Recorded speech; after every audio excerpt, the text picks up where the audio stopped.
Well, the time is just gone 16 minutes past 9 as we continue with our broadcast right here on Salaamedia on this Friday morning, the second half of the show. And shortly we'll be joined by climate activist and agent of change, Constantinides.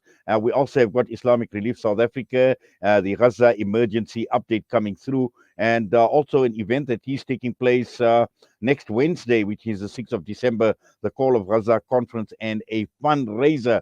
Now, Constantinides has been voted, in fact, a prestigious award.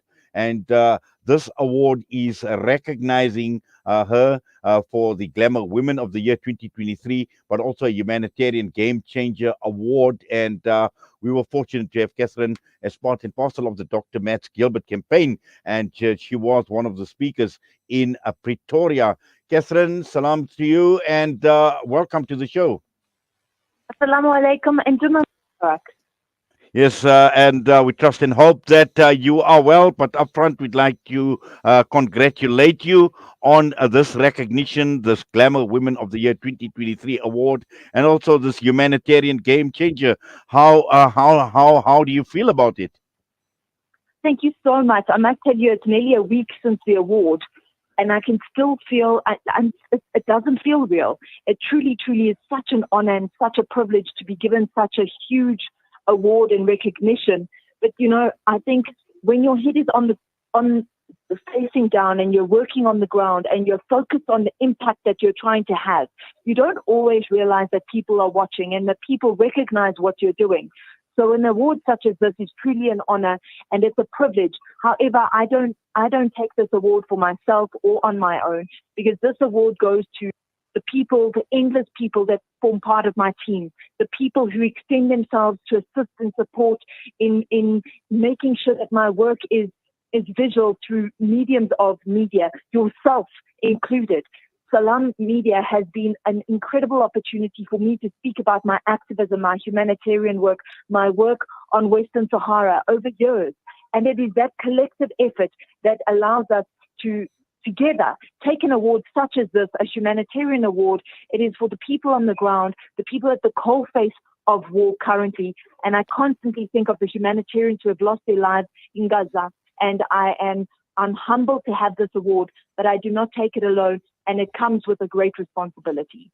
Well, it certainly does, but you've made it quite clear on receiving this award, and I'm going to quote what you've said. You said it is for the humanitarians on the front lines who don't have a platform from which to speak. So these are the voices, or you articulating the voice of the voiceless who don't have that platform to speak. You speak about the doctors, the aid workers on the ground who see the worst of humanity but still continue their work, Catherine. Absolutely. That is what I said when I received the award on Saturday night.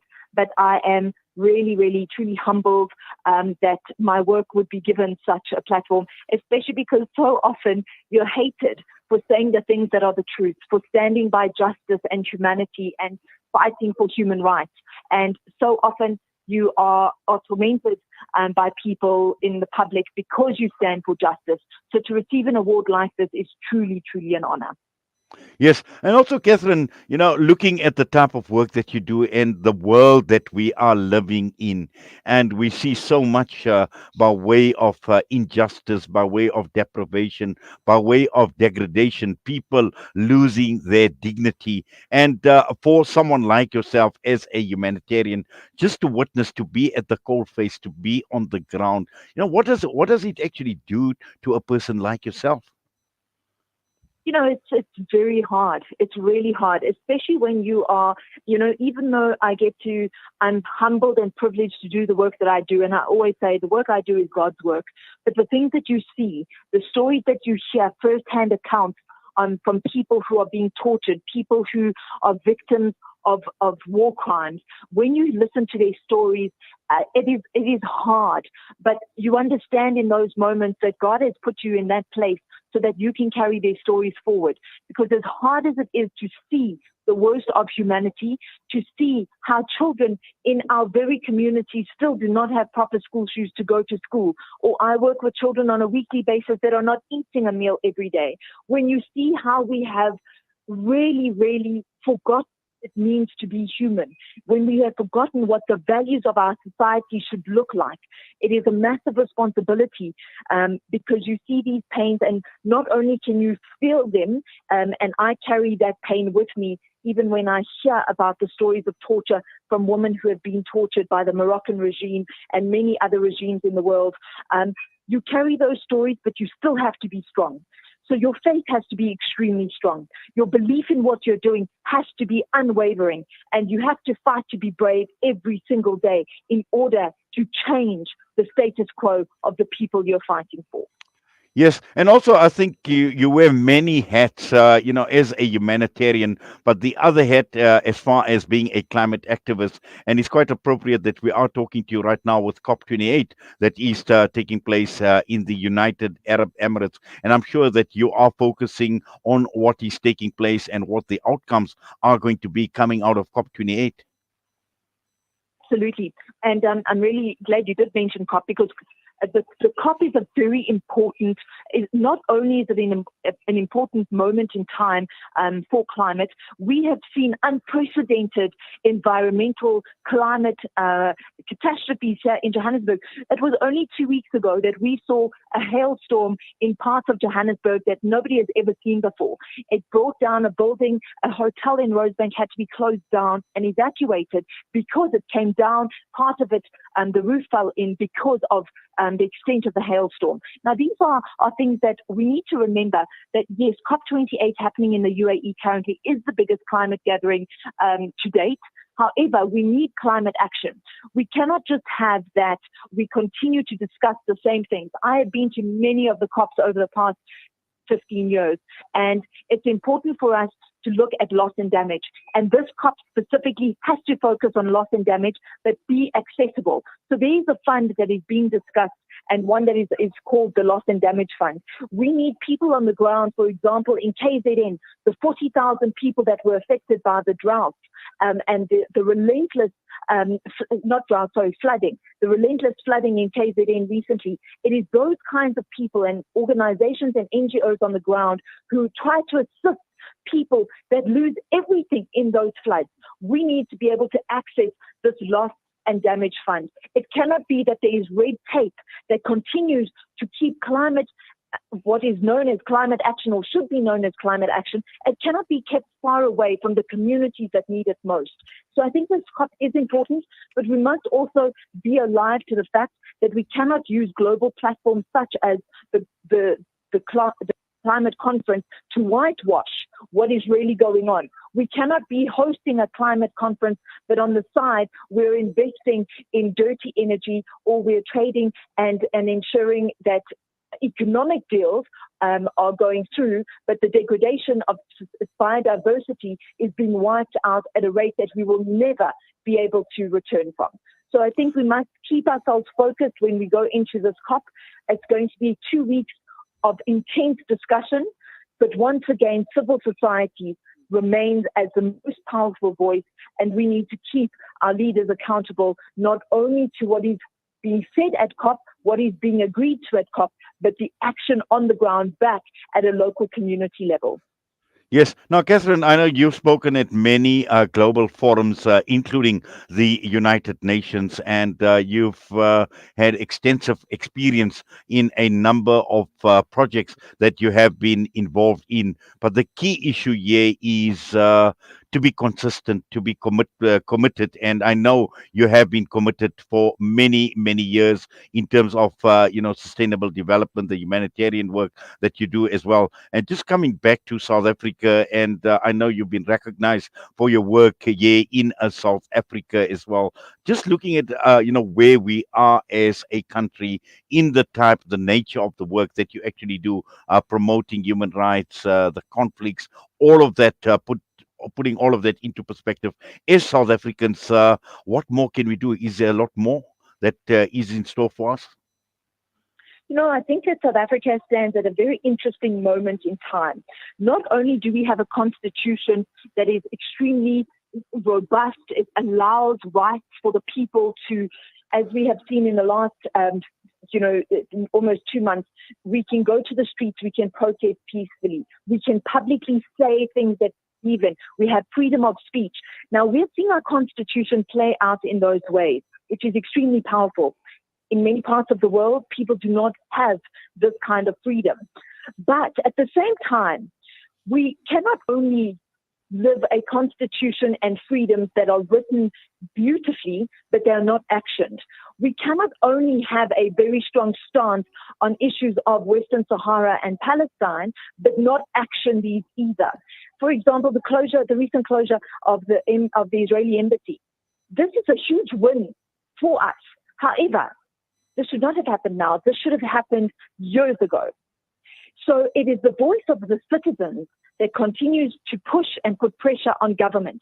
We need to, if we stand against occupation, we need to stand against all occupation, and not only when it suits us or when there's pressure, but consistently.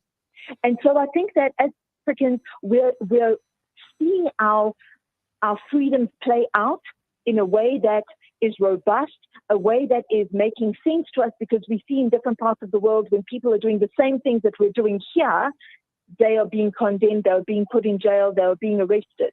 So I think these are very interesting things to look at from a global context, and then back at a local South African national context. But I really think that there's a lot of work that still needs to be done. When we look at climate change, when we look at human rights, we need to think about climate justice. And a lot of my work is bringing the humanitarian work and the environmental and climate work into the same space. And that's why I call it climate justice, because we still live in a country, even though we have the best constitution in the world, we still live in a country where children do not have access to safe sanitation.